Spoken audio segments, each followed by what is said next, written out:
Dear student, the next part of the stats is the variance. It is also a measure of dispersion. यहाँ पर भी हम बेटा क्या कहते हैं वेरिएंस का? It is the mean of, definition ध्यान से समझना, it is the mean of squares of deviation of variate from there mean. Mean deviation के अंदर जो हम वेरिएंस क्या निकाल रहे थे, डेविएशन कैलकुलेट कर रहे थे with respect to any statistical average.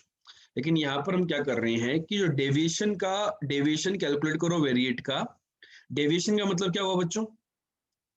X I minus x bar. Deviation का मतलब तो ये हुआ ना, एक्स आई माइनस एक्स बार। डेविएशन के स्क्वायर्स का एवरेज, डेविएशंस के स्क्वायर का एवरेज था आई बराबर 1 से n, इनका सम डिवाइडेड बाई n। समझ में आया कि नहीं आया डेफिनेशन से? डेविएशंस के स्क्वायर का एवरेज, इसको हम बोलते हैं वेरिएंस। वेरिएंस को डिनोट किया जाता है बेटा सिग्मा स्क्वायर से, या फिर VAR(x). x दी अपना पैरामीटर है, तो वेरिएंस ऑफ x। तो ये अपना फॉर्मूला, सभी प्यारे बच्चे इस फॉर्मूले को अच्छे से याद कर लें। ये वेरिएंस का फॉर्मूला है। मतलब क्या हुआ कि सिग्मा स्क्वायर जो वेरिएंस होता है वो ये होता है।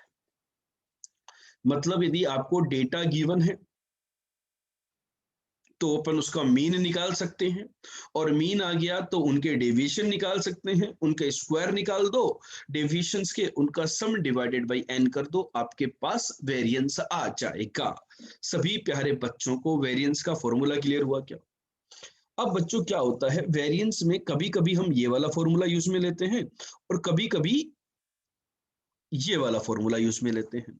तो बात आती है कि वेरिएंस का ये जो दूसरा वाला फॉर्मूला है ये कहाँ से आया, इसको भी थोड़ा सा एक्सप्लोर कर लेते हैं कि how we can write this expression in this term. तो प्यारे बच्चों जल्दी से मुझे ये बात थोड़ा सा बताइए कि मैं इस परफेक्ट स्क्वायर को ओपन कर सकता हूं कि नहीं कर सकता?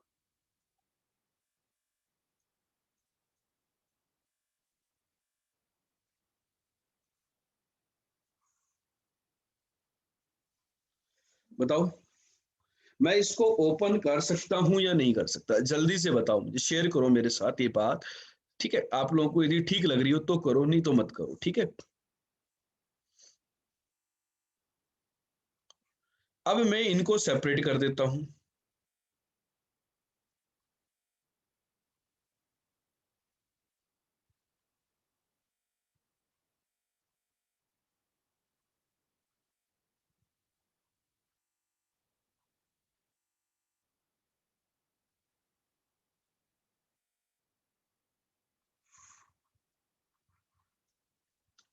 ये बात चमकी कि नहीं चमकी, बताओ।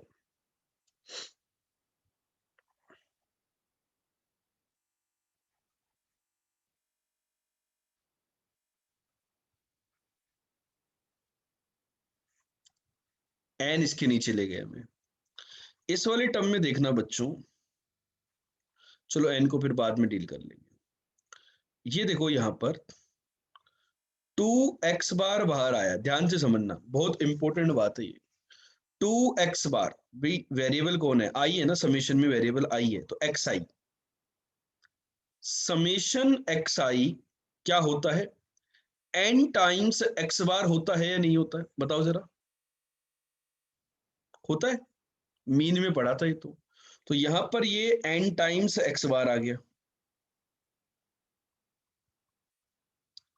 प्लस इसकी यदि मैं बात करूं तो this is also N times X bar का स्क्वायर। भाई ये कांस्टेंट ही तो है, आई के अकॉर्डिंग वेरी नहीं करेगा एक्स बार का स्क्वायर। तो ये टर्म और ये टर्म देखो जरा ध्यान से, summation x I square i equal to 1 to n divided by n, ये n एक्स बार स्क्वायर और ये 2n(x)² तो माइनस का n से n कैंसिल कर दो, x बार का स्क्वायर। तो summation I equal to 1 to n x bar X I square upon whole n minus x bar का होल स्क्वायर। एक्स बार का स्क्वायर मतलब मीन, मीन को अपन ऐसे भी लिख सकते थे या फिर ऐसा लिखते। ये फॉर्मूला क्लियर हुआ कि नहीं हुआ? तो बच्चों ये सेम फॉर्मूला जो है वेरिएंस के, हम लोग प्रोबेबिलिटी चैप्टर के अंदर भी बात करते हैं। तो सिग्मा स्क्वायर जिसको हम बोलते हैं वेरिएंस, इसके दो फॉर्मूले आए। दो फॉर्मूले क्या मतलब फॉर्मेट, फॉर्मूला तो एक, उसको फॉर्मेट दो तरीकों से हम लोग याद रखते हैं कि समेशन एक्स आई माइनस एक्स बार का होल स्क्वायर अपॉन एन, या फिर समेशन एक्स आई स्क्वायर इंडिविजुअल डेटा के स्क्वायर का सम upon number of observation minus mean का स्क्वायर, इसको हम बोलते हैं सिग्मा स्क्वायर।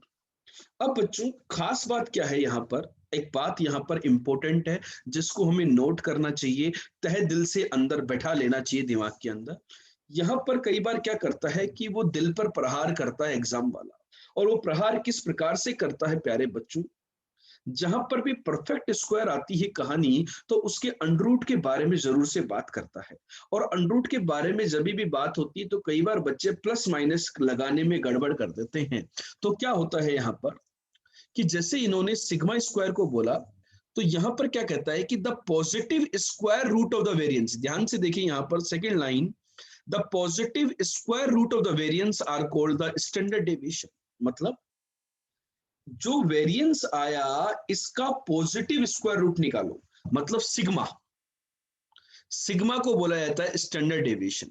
तो जो स्टैंडर्ड डेविएशन होता है वो plus under root of variance होता है, plus under root of variance. Suppose किसी कैलकुलेशन का, किसी डेटा सेट का, किसी वेरिएट का कैलकुलेट करने पर वेरिएंस 9 आया, तो प्यारे बच्चों मुझे कमेंट करके बताओ कि उसका स्टैंडर्ड डेविएशन क्या आएगा। जल्दी से बताओ कि उसका स्टैंडर्ड डेविएशन क्या आएगा यदि मेरा वेरिएंस 9 है तो।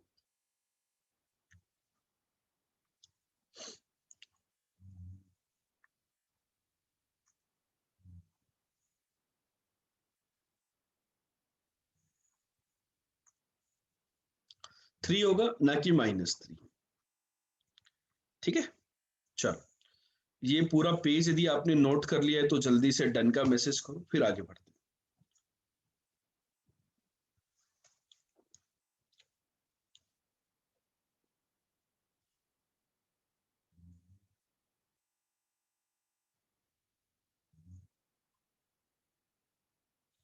हम्म। पता है बच्चों, बहुत पुरानी बात है कि आईआईटी में सिलेक्शन मुश्किल होता है। नहीं दोस्तों, आईआईटी में सिलेक्शन बहुत आसान होता है यदि हम सिस्टमेटिक वे में सिस्टमेटिक चैप्टर्स को, स्कोरिंग चैप्टर को समय से कर लें और अच्छे से कर लें, तो जेई के अंदर सफलता नामुमकिन नहीं, मुश्किल नहीं, बहुत आसान है।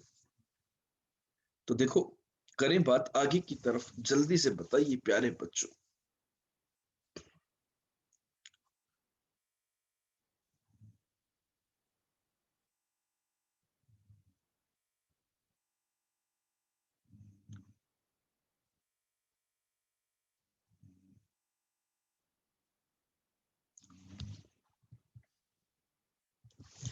यहाँ पर भी बच्चों वही बात आती है जो कि मीन डेविएशन में आती थी।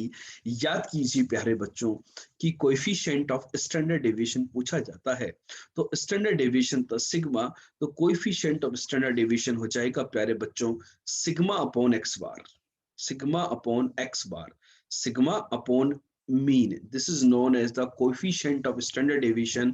और इसकी जो कैलकुलेशन परसेंटेज में कैलकुलेट करते हैं तो उसको बोल दिया जाता है कोएफिशिएंट ऑफ वेरिएशन, उसका नाम चेंज कर दिया जाता है।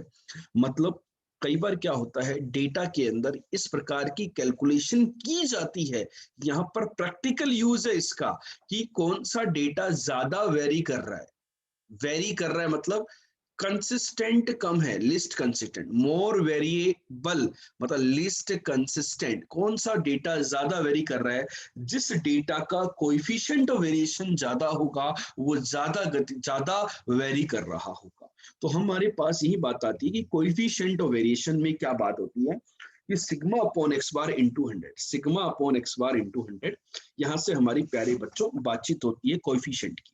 ठीक है, इसके बाद बच्चों वेरिएंस के अंदर भी वही प्रॉपर्टी के बारे में बात करना है जो प्रॉपर्टी हमने किसके बारे में बात करी थी, मीन के बारे में, कि यदि किसी भी डेटा में मैं लेमडा ऐड कर दूं, लेमडा ऐड कर दूं तो वेरिएंस के अंदर क्या परिवर्तन आएंगे, तो वेरिएंस के अंदर कोई परिवर्तन नहीं आते हैं, वेरिएंस सेम रहता है। इसका रीजन क्या है बच्चों, डेटा सेट जो xi था उसका जो वेरिएंस का फॉर्मूला था बच्चों, ये वाला फॉर्मूला था या नहीं, i equal to 1 to n xi माइनस x बार का होल स्क्वायर अपॉन n, ये आपका वेरिएंस का फॉर्मूला था या नहीं था। यदि आपने डेटा में xi की जगह xi प्लस लेमडा किया, देखो ध्यान से सुनना, यदि आपने डेटा में xi की जगह xi प्लस लेमडा किया तो बताओ लेमडा ऐड करने पर मीन में भी तो x बार प्लस लेमडा हो जाएगा, नया मीन। तो इस लेमडा से लेमडा इंटरनली कैलकुलेशन हो गया कि नहीं हो गया, तो अपना डेटा वेरिएंस सेम आया कि नहीं आया। मतलब डेटा सेट में कुछ कांस्टेंट, हर डेटा के अंदर यदि मैं कोई कांस्टेंट ऐड कर देता हूं तो वेरिएंस के अंदर कोई चेंज नहीं आते हैं।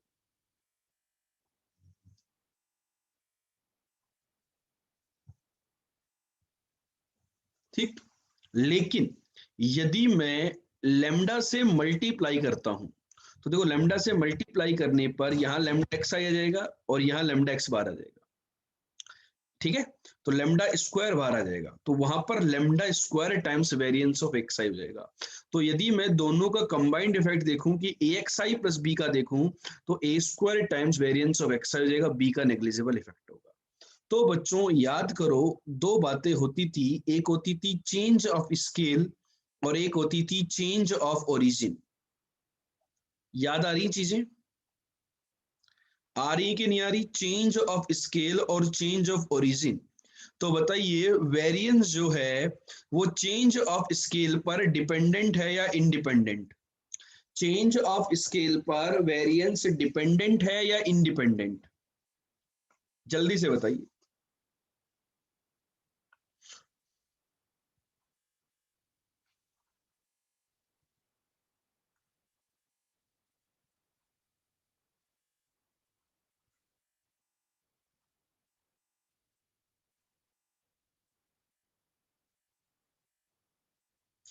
चेंज ऑफ स्केल का मतलब होता है लेमडा एक्स आई किया, और चेंज ऑफ ओरिजिन का मतलब होता है कि एक्स आई प्लस लेमडा किया।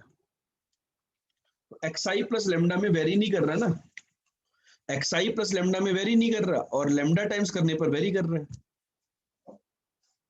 समझ गए ना, चेंज ऑफ स्केल मतलब जो कहानी आप 10 सेंटीमीटर की बात कर रहे थे लेट से, अब उसी को आप 10 सेंटीमीटर को आपने 5 सेंटीमीटर बोल दिया, या मतलब 20 सेंटीमीटर 10 सेंटीमीटर हो जाएगा ना, मैग्नीफाई कर दिया या श्रिंक कर दिया चीजों को, स्केल को, तो वहां पर तो डिपेंडेंट है। और ओरिजिन मतलब शिफ्ट कर दिया, एक्स आई प्लस लेमडा पे शिफ्ट कर दिया, तो वहां पर वेरिएंस चेंज नहीं हो रहा है। क्लियर हुई क्या बात बच्चों। ये जो क्वेश्चन है ना, इसके ऊपर एक बहुत ही शानदार क्वेश्चन आया था जेई मेन के अंदर, इस प्रॉपर्टी के ऊपर। सभी बच्चे मुझे 5 सेकंड के अंदर आंसर देना। वेरिएंस ऑफ 101, 102 और 200 divided by variance of 1, 2, 3 so on 100, क्या आंसर होगा। जेई मेन का क्वेश्चन है ये, प्रीवियस ईयर जेई मेन का आंसर।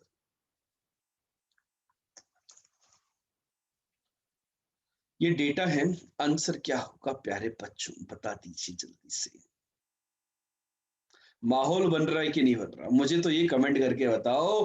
फीलिंग आ रही नहीं आ रही, फील आ रही नहीं आ रही वेरिएंस की, कि भैया कैलकुलेशन हम कर पा रहे कि नहीं कर पा रहे, माहौल बना कि नहीं बना वेरिएंस का।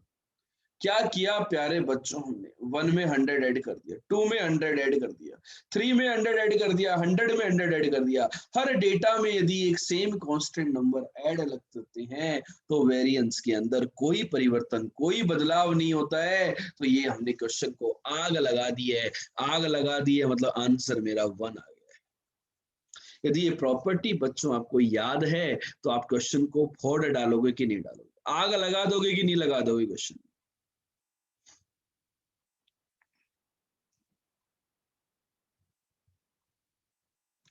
दोस्तों लगा दोगे कि नहीं लगा दोगे, जल्दी से बताओ मुझे।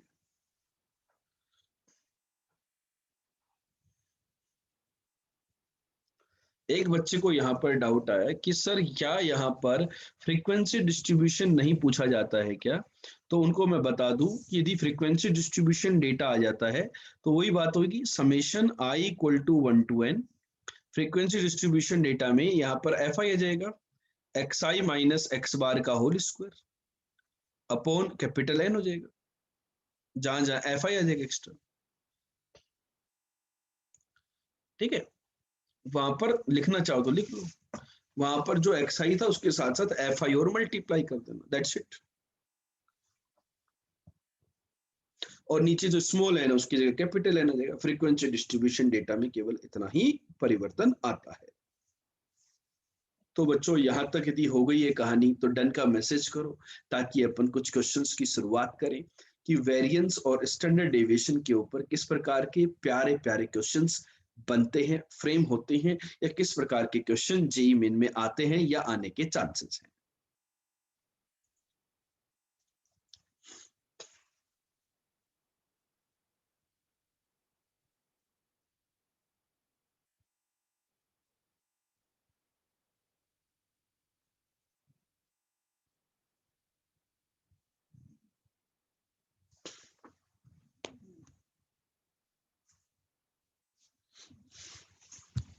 चलो क्वेश्चन यहाँ पर आपके सामने स्क्रीन पे आ चुका है प्यारे बच्चों। Find the variance and standard deviation of this data. जल्दी से कैलकुलेट करके बताओ। सबसे पहले आपको पता है कि variance and standard deviation calculate करने के लिए we have to find out the mean. तो जल्दी से मीन को कैलकुलेट कीजिए कि मीन क्या होगा।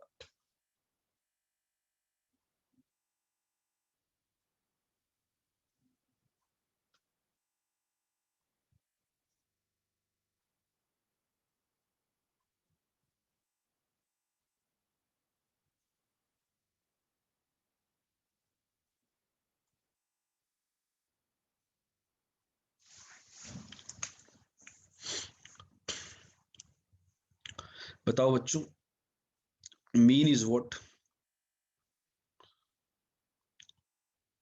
मेरे को तो 5 के रेस्पेक्ट में कैलकुलेट कर लेता हूँ। 4 + 5 9, 9 और 7 16 और 3 19, 19 और 8 27 और 1 28, 7 4 9 आ गया। ठीक है, तो वेरिएंस कैसे कैलकुलेट करोगे? Sigma square is summation x I square upon n minus mean का square.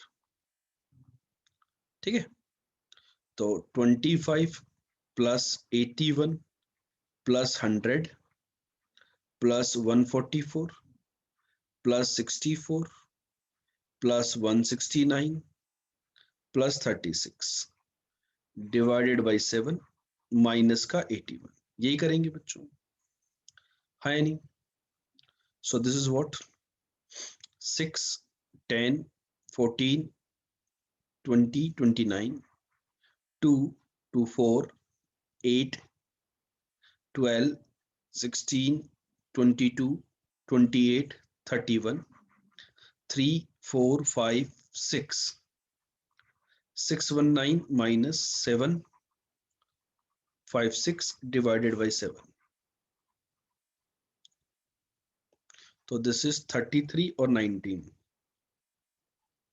52 by 7 30, approximately up to second digit it is 7.42।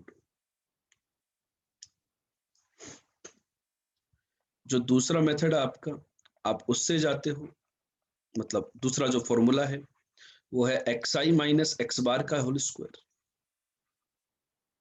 का एवरेज। तो 5 में से यदि 9 गया तो 4 16, 9 में से 9 गया तो 0, 10 में से 9 गया तो 1, 12 में से 9 गया तो 9 3 का स्क्वायर, 8 में से 9 गया तो 1, 13 में से 9 गया तो 4 और 6 में से 9 गया तो 3 का square 9 divided by 7।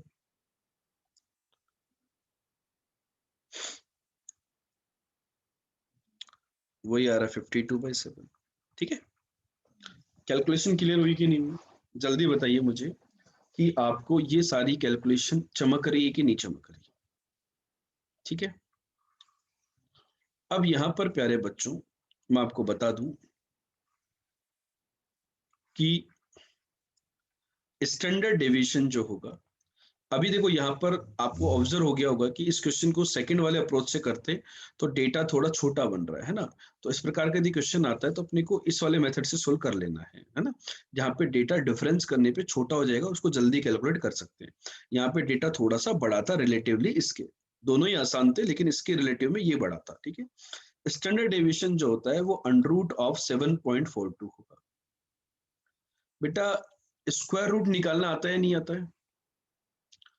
Square root निकालना आता है नहीं आता है?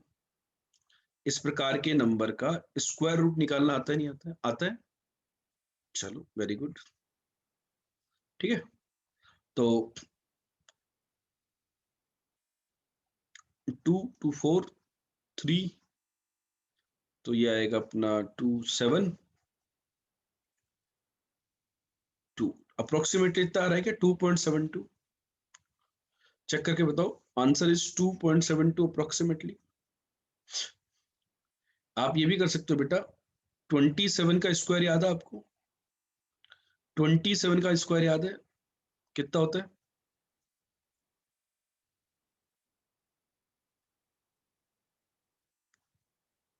729 है ना।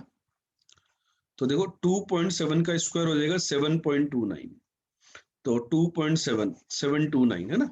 तो वहां से अपन लगभग चेक कर लेंगे कि लगभग कहाँ पे जाएंगे। आंसर जो आता है ना यहाँ पर, यदि किसी को स्क्वायर रूट निकालना भी नहीं आता तो जनरली जो ऑप्शंस आते हैं यहाँ पर वो इस प्रकार के आते हैं, जैसे कि 2.65 2.7 2.73 72। तो टेंटेटिव रेंज से अपन आइडिया निकाल सकते हैं कौन सा आंसर अपना आने वाला है। ठीक है, तो एक सिंपल क्वेश्चन हमने किया, जिस क्वेश्चन के लिए हमने क्या किया, यहाँ पर हमने कैलकुलेट किया वेरिएंस और हमने कैलकुलेट किया स्टैंडर्ड डेविएशन। आई होप सभी बच्चों को वेरिएंस और स्टैंडर्ड डेविएशन की कैलकुलेशन किस प्रकार से करते हैं और जो दो फॉर्मेट में हमने फॉर्मूले लिखे थे उन फॉर्मूलों का एप्लीकेशन क्लियर हो गया होगा। तो जैसे कि बच्चों की डिमांड थी कि सर फ्रीक्वेंसी डिस्ट्रीब्यूशन की भी बात की जाए। किसकी बात की जाए? फ्रीक्वेंसी डिस्ट्रीब्यूशन की भी। तो फ्रीक्वेंसी डिस्ट्रीब्यूशन के बारे में भी बातचीत कर ली जाती है कि फ्रीक्वेंसी डिस्ट्रीब्यूशन ये है डेटा, तो इसका फ्रीक्वेंसी डिस्ट्रीब्यूशन डेटा का आप वेरिएंस कैलकुलेट करके बताओ। चलो क्या होगा इसके बारे में, क्या विचार है आपका, क्या एक्सप्लेन करोगे आप? चलो बताओ जरा मुझे।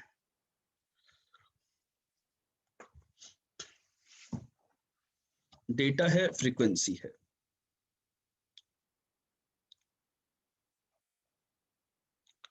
जो फॉर्मूला मैंने पढ़ाया था आपको, सिंपल वाला फॉर्मूला, उसमें यदि फ्रीक्वेंसी आ जाएगी तो ये हो जाएगा F I into X I minus x bar का square divided by capital N, और कैपिटल एन क्या होता है? समीशन एफ आई होता है, फ्रीक्वेंसीज का सम।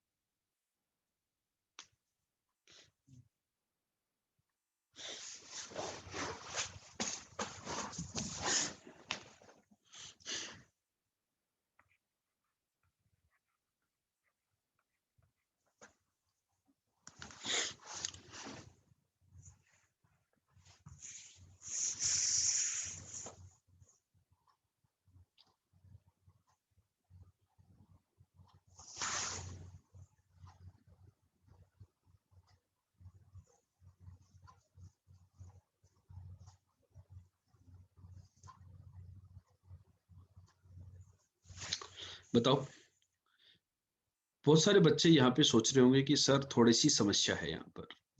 समस्या है नहीं, क्वेश्चन बड़ा लेंदी हो गया कि नहीं हो गया? जल्दी बताओ मेरे को। मीन निकालने में परेशानी आ रही होगी कि एफ आई एक्स आई निकालने समस्या खड़ी हो गई। जल्दी बताओ, मीन निकालने में भी मतलब लेंदी कैलकुलेशन जा रही है कि नहीं जा रही? यस और नो में आंसर दो।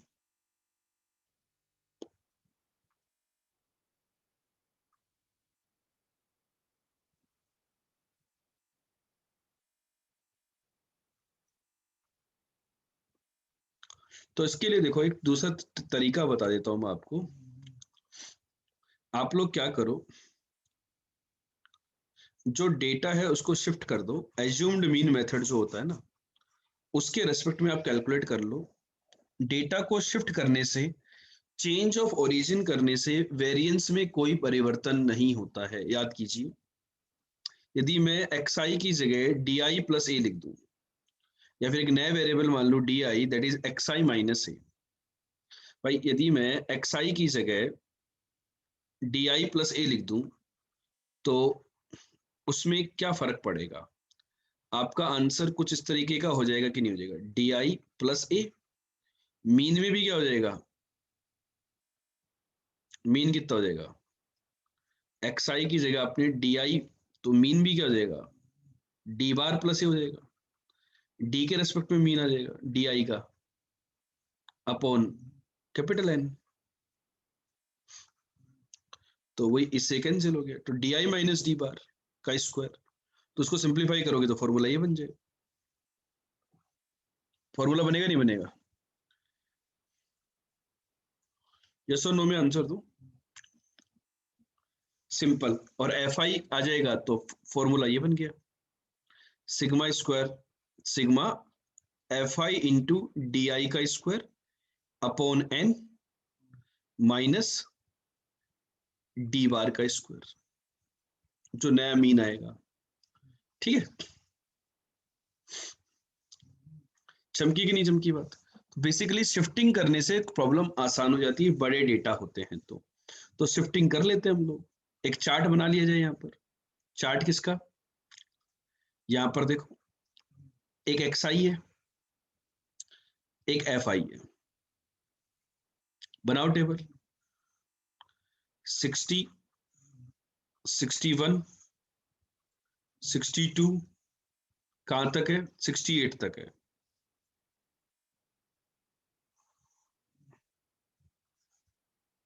मैं थोड़ा सा भी ऊपर बनाता हूँ यहाँ पर डेटा। xi, fi।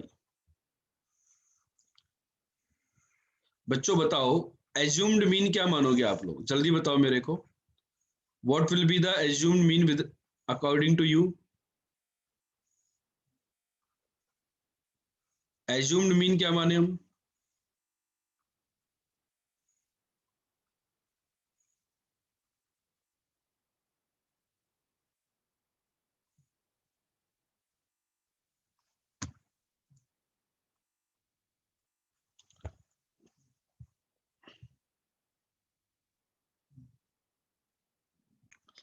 तो बच्चों बताओ, एज्यूम्ड मीन क्या माने हम? 68 मान ले,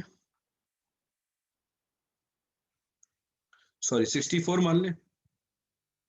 64 बीच वाला नंबर है ना। तो fi तो है ही है, 2, 1, 12, 29, 25, 12, 10, 4, 5। तो अपन एक di निकाल लेंगे। di will be xi minus 64। di will be xi minus 64। So let us calculate this. ये डेटा बच्चों बताइए जल्दी से, आपके पास ये क्लियर हुआ कि नहीं हुआ? ये आ गया। तो अब आपको जितनी भी कैलकुलेशन करनी है वो डी के रेस्पेक्ट में करनी है, और टोटल ऑब्जर्वेशन के लिए यहाँ पर आप समेशन एफ आई निकाल लीजिए। चलो everybody tell me what is the summation f i? 3, 12, 15, 40, 69, 81, 91, 95, 100। 100 आ गया क्या समेशन एफ आई? चलो, तो अपन क्या कैलकुलेट करेंगे यहाँ पर?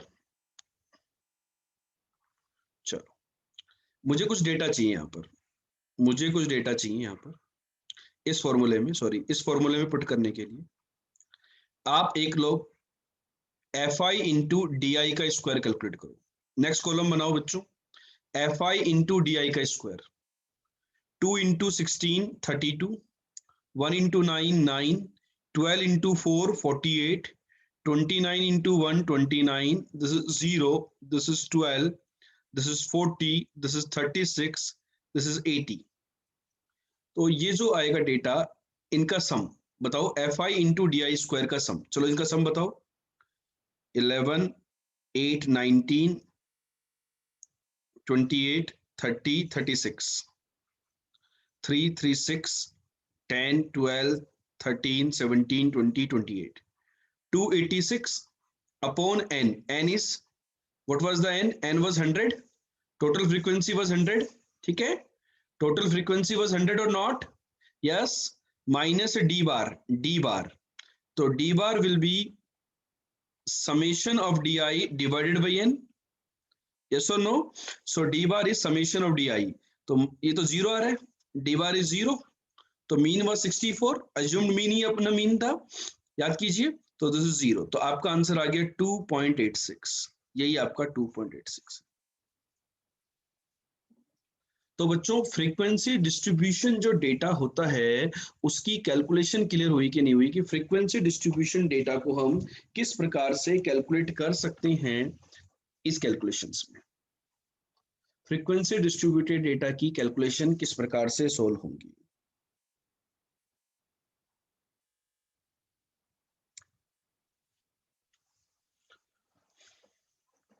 तो इस शिफ्टिंग वाला जो मेथड था, चेंज ऑफ ओरिजिन, उससे अपन प्रॉब्लम को इजीली क्रैक कर सकते हैं। ठीक है क्या? क्लियर? चलें आगे बढ़े।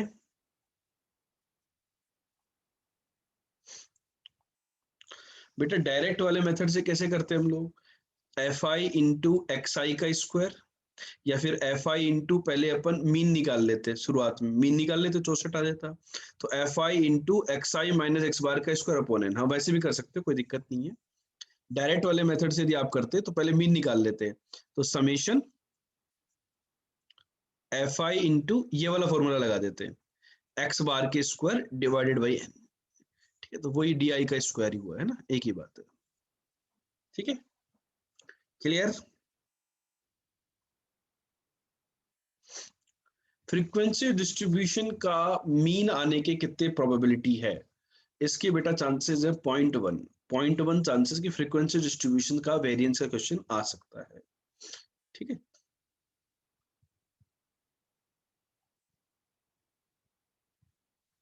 चलो कुछ और क्वेश्चन किए जाए, जैसे जेई मेन के अंदर बन सकते हैं क्वेश्चन, कि जो क्वेश्चन जल्दी से 5 सेकंड वाले क्वेश्चन होते हैं लेकिन बच्चे गड़बड़ कर देते हैं। चलो एक क्वेश्चन बच्चों आपके सामने स्क्रीन पर है, जल्दी से आप इसका आंसर बताइए।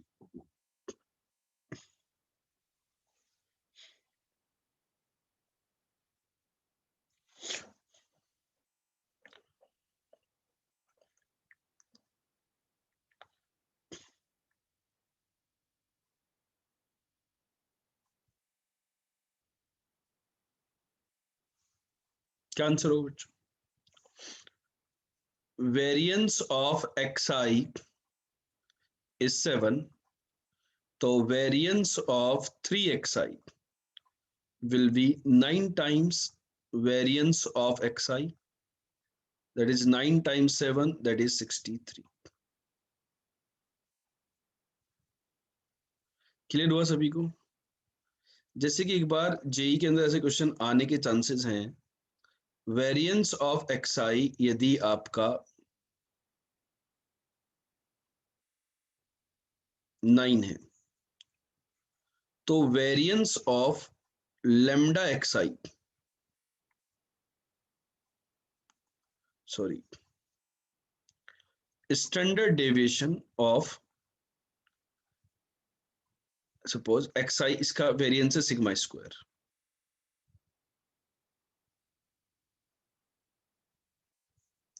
तो वेरिएंस ऑफ लेमडा xi कितना होगा?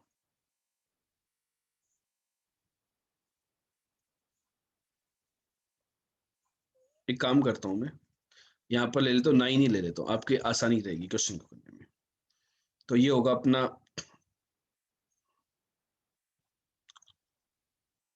3 lambda, option B -3 lambda,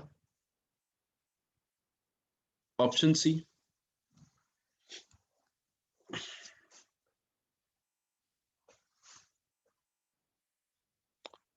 mod lambda into 3, option D, insufficient information.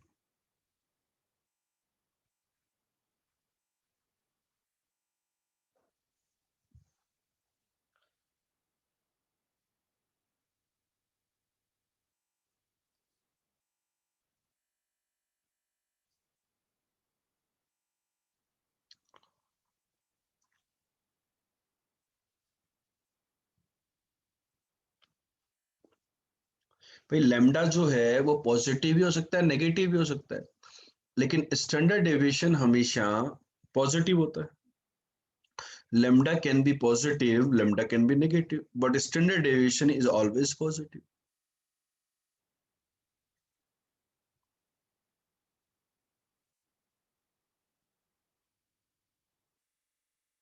हाँ या नहीं? तो जैसे कि तो यहाँ पर आंसर क्या आएगा, मोड लेमडा वाला आएगा. कौन सा आंसर आएगा बेटा, मोड लेमडा. समझ गए बात को? भाई स्टैंडर्ड डेविएशन ऑफ एक्स आई 3 है. स्टैंडर्ड डेविएशन में लेमडा का ही मल्टीप्लीकेशन, तो वेरिएंस में लेमडा स्क्वायर का होता.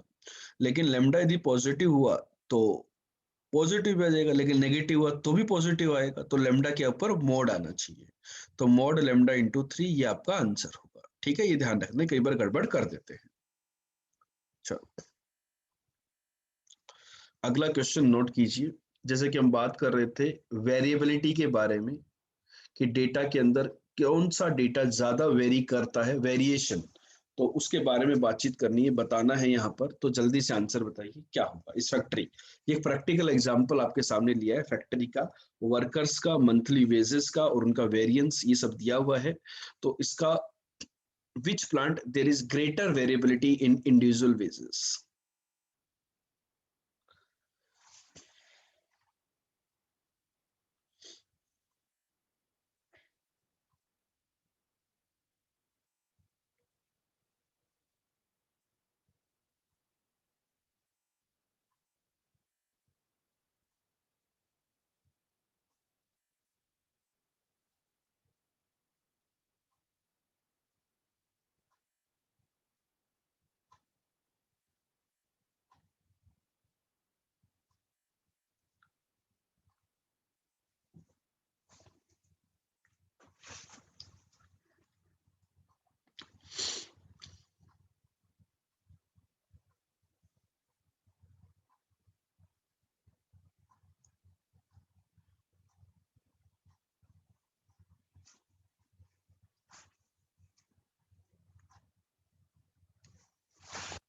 ठीक है, तो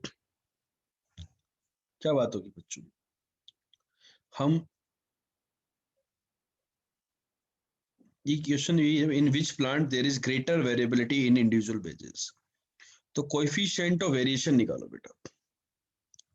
देखो ऐसे समझो, more variance more variability implies plant B has more variability. आप कोएफिशिएंट ऑफ वेरिएशन निकाल लो. Coefficient of variation plant A का क्या आएगा, sigma A upon x bar of A into 100.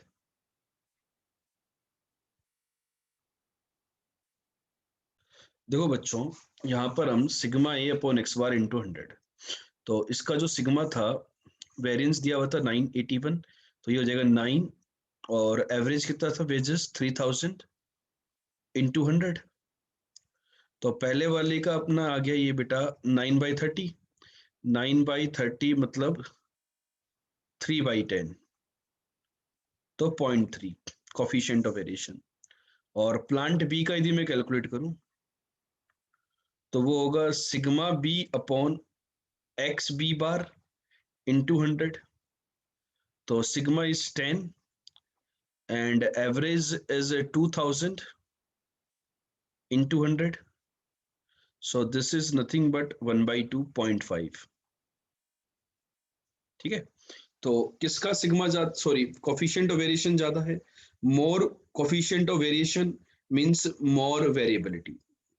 कि मतलब वो जो डेटा है वो ज्यादा वेरी कर रहा होगा। तो ये पूछा गया इन which plant there is greater variability, किसके अंदर, इंडिविजुअल वेजेस के अंदर। तो इंडिविजुअल जो वेजेस थे उनका हमने क्या किया, कोफिशिएंट ऑफ वेरिएशन निकाल लिया। ठीक है बेटा, इसमें देखो दो प्रकार के क्वेश्चन बन सकते हैं कि कौन सा डेटा लिस्ट कंसिस्टेंट है और कौन सा डेटा ज्यादा वेरी कर रहा है ना।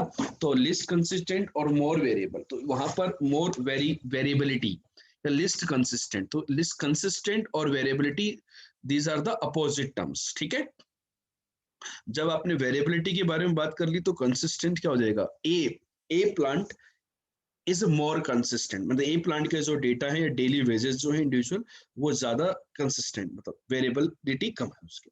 ठीक है, ये बात क्लियर हुई कि नहीं हुई, जल्दी बताओ मेरे को।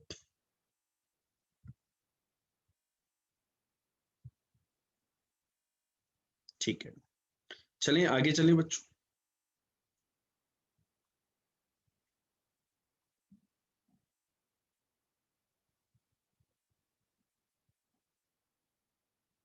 चलो इस डेटा का कोफिशिएंट ऑफ वेरिएशन निकाल दो, एक सिंपल सा क्वेश्चन है। इस डेटा का कोफिशिएंट ऑफ वेरिएशन निकाल दो फटाफट से।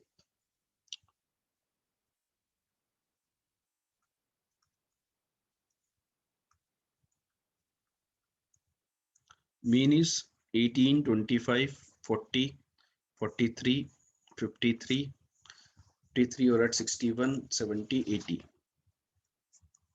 3 3 6 2 8, 10 आ रहा है mean. Sigma square variance is summation x I minus x bar का स्क्वायर डिवाइडेड बाई 8। ठीक है, तो 10 के रेस्पेक्ट में हो जाएगा 4, 16, 9, 49, 25, 0, 64 and 1 divided by 8, 20 and 50, 70, 70, 95 और 9, 104, 108, 168 डिवाइडेड बाई 8। चेक करो बेटा ये आ रहा है क्या, 21 आगे के सिग्मा स्क्वायर, तो कोएफिशिएंट ऑफ वेरिएशन इज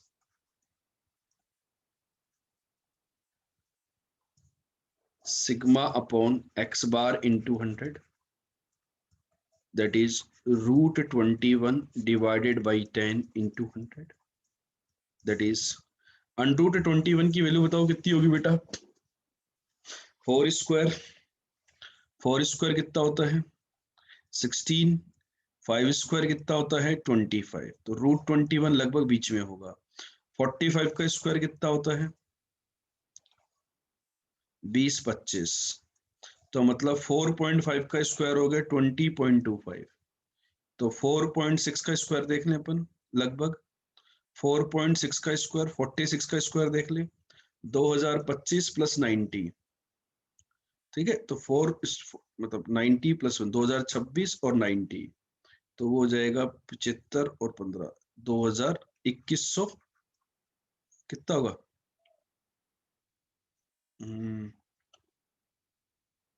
16, तो 4.5 और 4.6 के आसपास, तो लगभग मेरे हिसाब से 4.58 के लगभग होगा इंटू 10, तो ये आ गया अपना 45.8।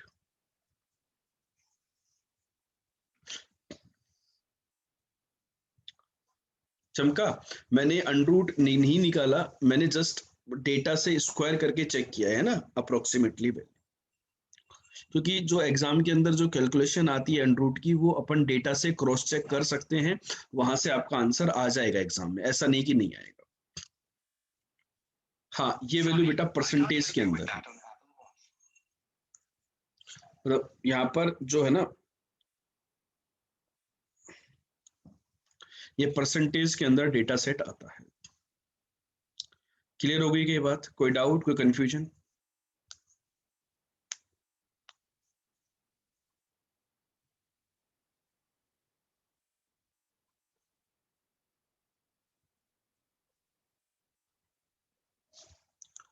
चलो अगला क्वेश्चन बच्चों स्क्रीन पे आपके सामने है। इस डिस्ट्रीब्यूशन के लिए स्टैंडर्ड डेविएशन बताइए क्या होगा, जिसका इंफॉर्मेशन आपको गिवन है। इस डिस्ट्रीब्यूशन के लिए स्टैंडर्ड डेविएशन बताइए, डिस्ट्रीब्यूशन का क्या होगा।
आया बच्चों?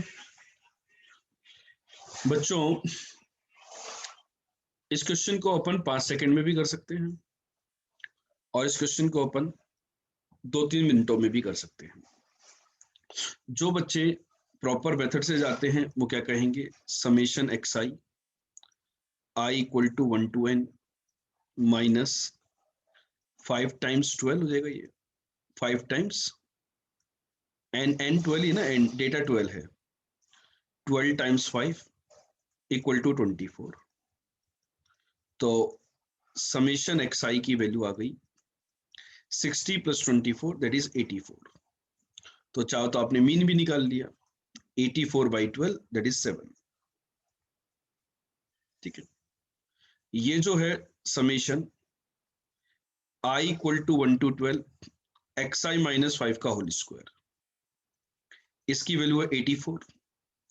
इसको परफेक्ट स्क्वायर ओपन कर दिया अपन ने, summation x I square minus 10 times summation x I plus summation 25 equal to 84। तो यहां से प्यारे बच्चों मैं समेशन एक्स आई स्क्वायर की डेटा कैलकुलेट कर सकता हूं, that is 84 plus this is 84 into 10, तो 84 इंटू 10 दिस इज 25 टाइम्स 12, 12 बार था डेटा। तो ये आ गया अपना, मुझे बेसिकली समेशन एक्स आई स्क्वायर अपॉन एन चाहिए होता है, एन मतलब 12। तो यदि मैं 12 से डिवाइड कर देता हूं तो ये कितना आ जाएगा, 7, 70 और 25। तो ये आ रहा अपना 102।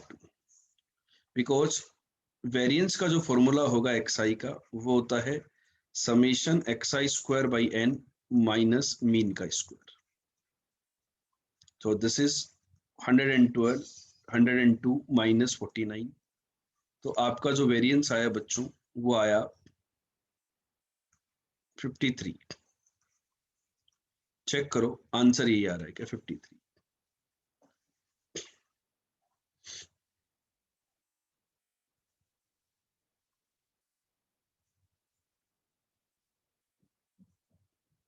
मैंने कोई गड़बड़ कर दी है, कैलकुलेशन चेक करो यार एक बार सभी बच्चे।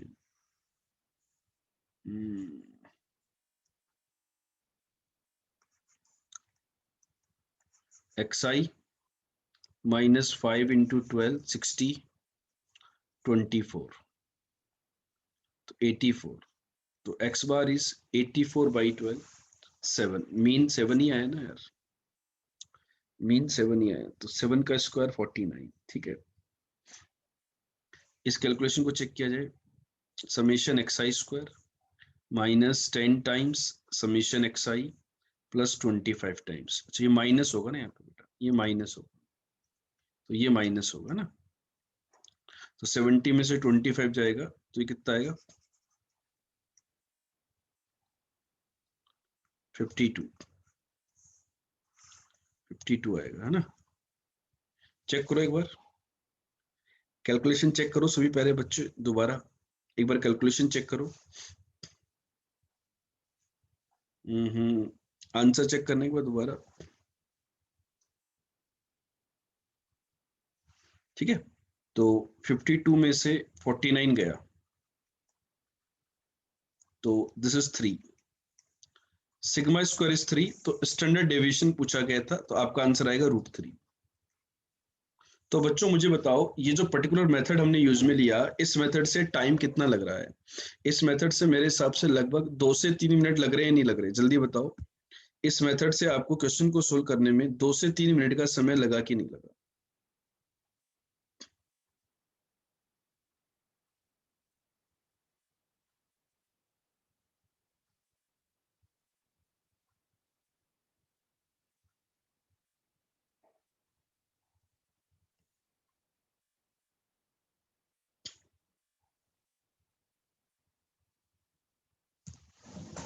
ठीक है, अब देखो बेटा, इसी क्वेश्चन को अपन दूसरे तरीके से करते हैं, शॉर्टकट वाला मेथड, 5 सेकंड वाला मेथड।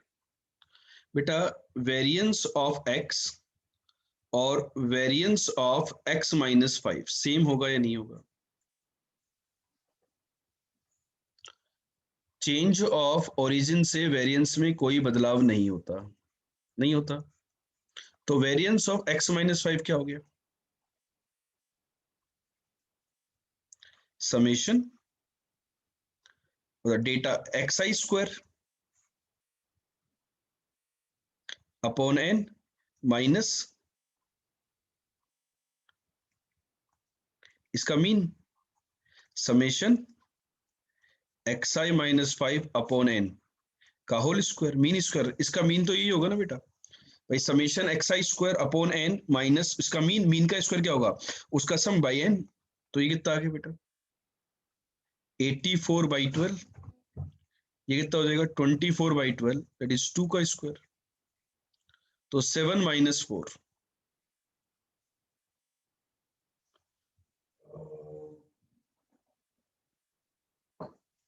आंसर 3 आ गया।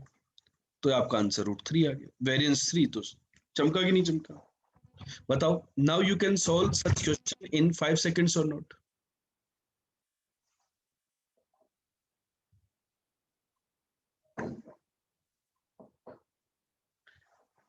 जल्दी बताओ मेरे को, चमक गया मेथड?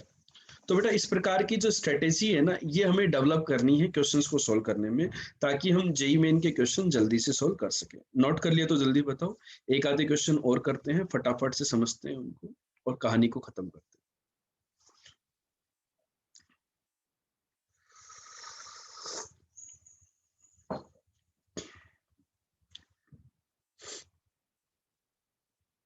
चलो, ये बच्चों एक थ्योरेटिकल क्वेश्चन है, इसका आंसर बताइए क्या होगा?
बोलो। Mode can be computed from histogram. Histogram क्या होता है, मतलब अभी मैं बता दूंगा, तो ये ऑप्शन सही होता है ना, हिस्टोग्राम। ठीक है, दूसरा, median is not independent of change of scale. यहाँ पे देखो बेटा दो नेगेशन है, एक है नॉट और एक है इंडिपेंडेंट। नॉट इंडिपेंडेंट मतलब dependent, median is dependent on change of scale. बेटा जो मीडियन होता है वो जनरली वही डेटा आता है या फिर दो डेटा का उन्हीं में से एवरेज आता है, याद करो।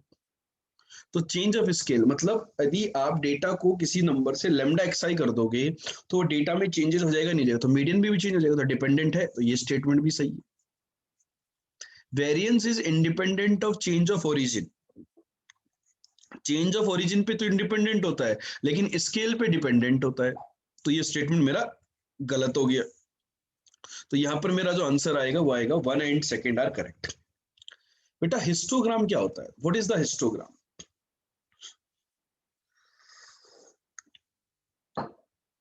What is the histogram?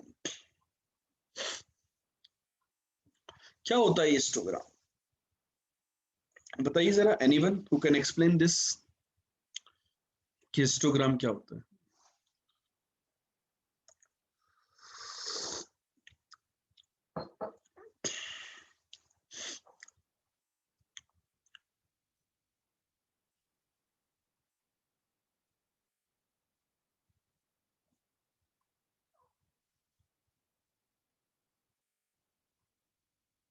बताइए, what is the histogram?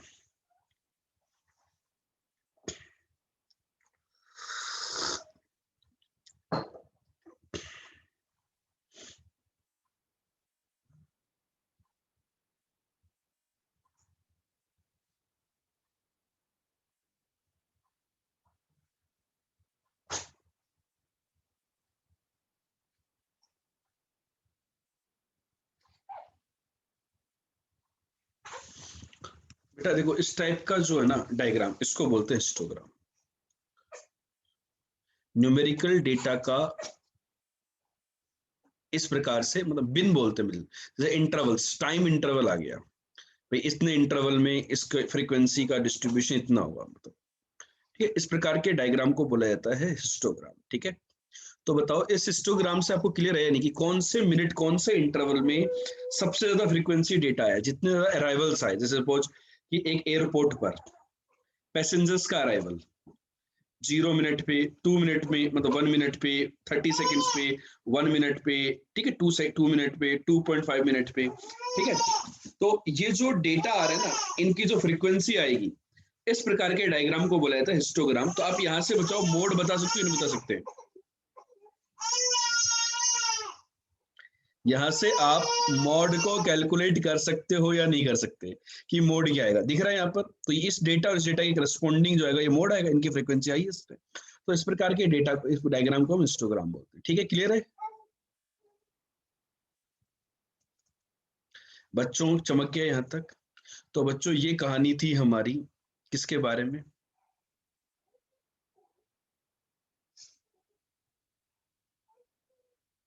Variance के बारे में। वेरिएंस के ऊपर एक क्वेश्चन, लास्ट क्वेश्चन और करेंगे बच्चों। एक लास्ट क्वेश्चन है कि दो ग्रुप को यदि मिक्स कर दिया जाता है तो कंबाइंड ग्रुप का स्टैंडर्ड डेविएशन कैसे निकालते हैं, उसकी कैलकुलेशन थोड़ी सी लेंदी हो सकती है या नहीं हो सकती, वो आप लोग बताएंगे मुझे। ये क्वेश्चन बच्चों आपके सामने है, इस सेशन का लास्ट क्वेश्चन है, इस चैप्टर का लास्ट क्वेश्चन है, तो जल्दी से बताइए क्या आंसर।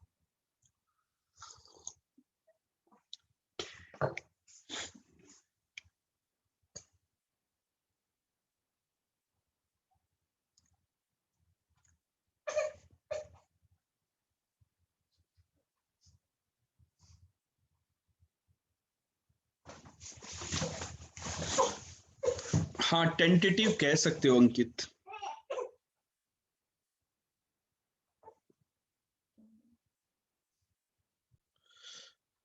देखो बच्चों, दो ग्रुप है, पहले ग्रुप में मान लेते हैं N1 लोग हैं, दैट इज 50। इसका मीन मान लेते हैं x1 बार, दैट इज 63। इसका सिग्मा x मान लेते हैं, x बार n ही मान लेते हैं ना, x सिग्मा x इज 9। दूसरे ग्रुप का मान लेते हैं नंबर ऑफ पर्सन है 40, गिवन है ना ये, तो उसको y मान लेते हैं, y डेटा है, तो y बार इज 54। या फिर x2 मानते हैं आप, या सिग्मा y मान लिया अपन ने दूसरे ग्रुप का, दिस इज 6 y डेटा मान लिया उसको।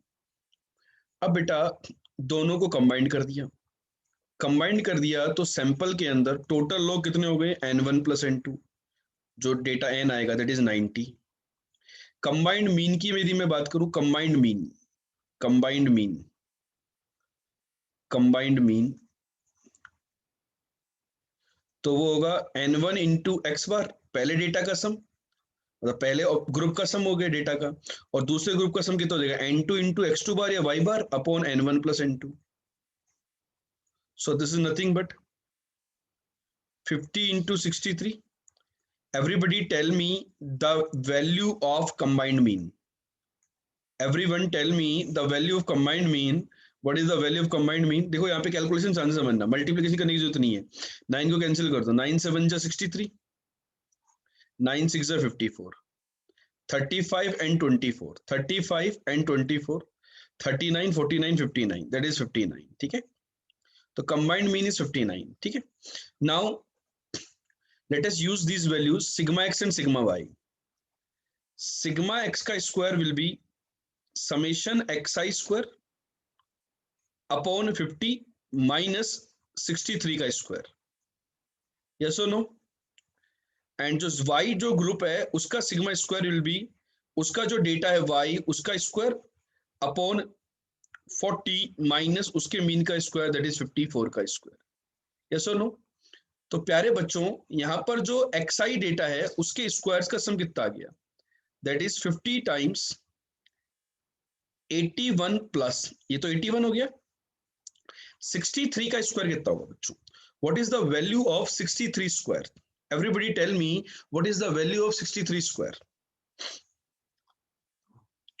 क्या होगा बेटा, 63 का स्क्वायर क्या होगा, 3600 एंड 360, 39609, 3969, औरली कैलकुलेट करो a प्लस बी के होल स्क्वायर से। यहां से बच्चों समेशन y स्क्वायर कैलकुलेट करता हूं मैं, तो that will be 40 into that is 36, this is 36 and 54 का स्क्वायर, 54 का square is nothing but 50 plus 4 का स्क्वायर, 2500 प्लस 400, 2916, चेक करो 2916। सो this is 50 into 0 5 0 4050, this is 40 into 2 5 2952, yes or no। So ये आ गया मेरे sigma x square and sigma y square, ठीक है। अब बच्चों आगे की बात करते हैं, सिग्मा कंबाइंड, सिग्मा कंबाइंड दोनों सैंपल को कंबाइंड कर देंगे तो उसका स्क्वायर वो होगा summation x square plus summation y square divided by n1 plus n2 minus combined mean का स्क्वायर। बच्चों ये फॉर्मूला क्लियर हुआ क्या, पहले तो मुझे बताओ, आधे बच्चों को ये फॉर्मूले में डाउट आता है कि सर ये फॉर्मूला कैसे लिख दिया। बेटा देखो सैंपल को मिक्स करने के बाद आपके पास x1 x2 x50 थे, तो उन सबका स्क्वायर का सम x1 square x2 square x50 का square plus y1 square y2 square y3 square up to y40। तो ये ओवरऑल ये जो लिखा हुआ है ना, ये 90 टर्म्स के स्क्वायर का सम लिखा हुआ है, कि जो 90 टर्म्स आएंगे उनके स्क्वायर का सम ये होगा, ठीक है। तो यहां पर ये प्लस ये आएगा, इसको बेटा मल्टीप्लाई कर लेते हैं अपन, 0 0 5 5 25 एंड 5 20, ठीक है। दिस इज 0 4 2 जा 8 4 5 जा 20 36 और 2 38 8 और 3 11, चेक करो ये आ रहा है क्या। तो इन दोनों का सम कितना आ गया बेटा, 0 8 5 0 2 3 divided by n1 plus n2 is 90 combined mean was 59 का square.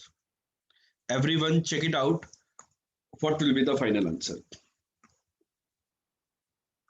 0 से 0 गया, 9 से कैंसिल करो, 9 3 जा 27, 27 तो कितना बचा 5, 9 5 जा 45, 5, 9 6 जा 54, 9 2 जा this.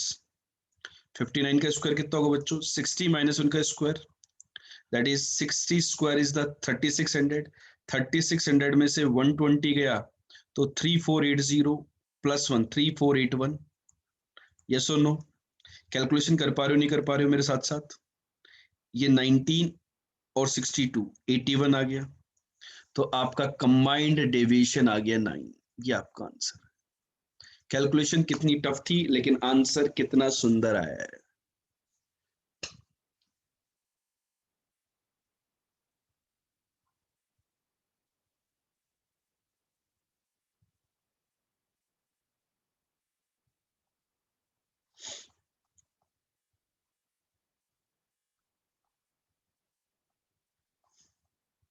कौन सी कैलकुलेशन बताओ बेटा आपको टाइम लग रहा है? इनमें से कौन सी कैलकुलेशन में टाइम लगा, जल्दी बताओ मेरे को.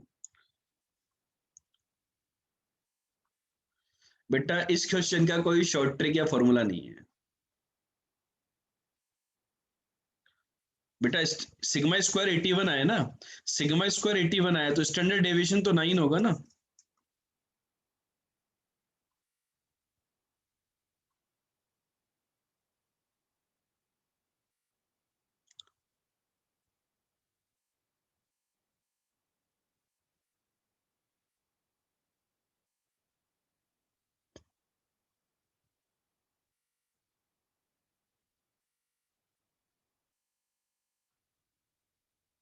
चमका कि नहीं चमका क्वेश्चन?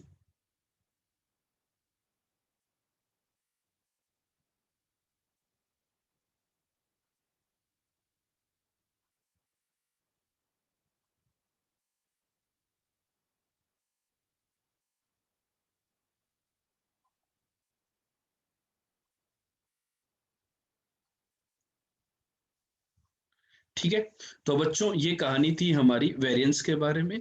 इसी के साथ हमारे चैप्टर कंप्लीट होता है. आई होप आपको इस चैप्टर में आनंद आया होगा. रेटिंग्स जरूर से कमेंट करें यदि आपको अच्छा लगा तो.